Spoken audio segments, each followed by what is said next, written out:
Wonderful. All right, moving on. We are up to the third competitor in today's event. Our third competitor is Wendy Dedmond.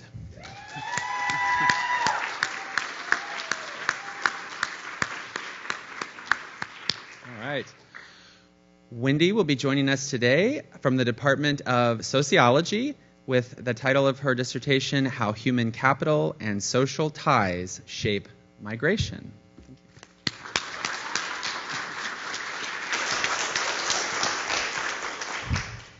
Imagine this. You find yourself rapidly packing your bag into a suitcase and leaving everything that you have ever known behind.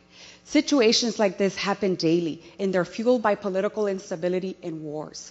Now, the single story that we tell ourselves about immigration can mislead us into thinking that people are pushed out of their countries and pulled into others purely for economic gains. How we view and study immigration has tremendous impacts in the policies we develop and support. Now, I was going to give you a statistical analysis of failed immigration policies, but I'm going to leave you with this visual instead. In 2021, 1,800 Afghan families and children came to Oklahoma, and we tried to implement policies that still see immigrants as illegal aliens.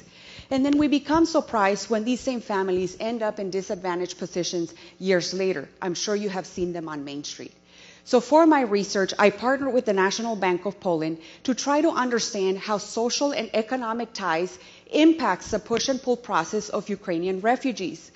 Now, as you can see by the statistics, this group were predominantly women with some college education, their children, and their families. The men had to stay back and fight the war.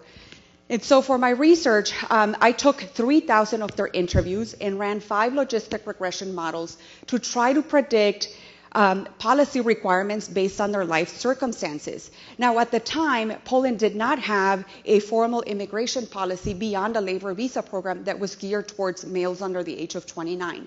So my research findings point to 4 major things. Number 1, traditional labor economic models insufficiently account for the needs of this group. Think schools. Number 2, employment opportunities are key for self-sufficiency because we don't want to bog down the social system. And number 3, social networks are key to integration, especially for those who do not speak the local language.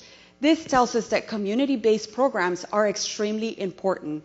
And finally, having a college education didn't matter at all because Poland at the time did not have the credentialing validation system to support that.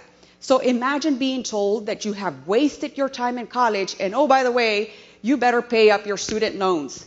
In the words of my son as I was rehearsing this brief, bruh, for reals? I said, yeah, I know. So I'm going to leave you where the story first started. Trends for displaced people will continue to increase in 2024. And as we continue to see this issue become politicized, I ask you to challenge the way that we view immigration because it has tremendous impacts in the policies we develop and support. And I ask that you look at a different framework like the one that I have demonstrated today. Thank you.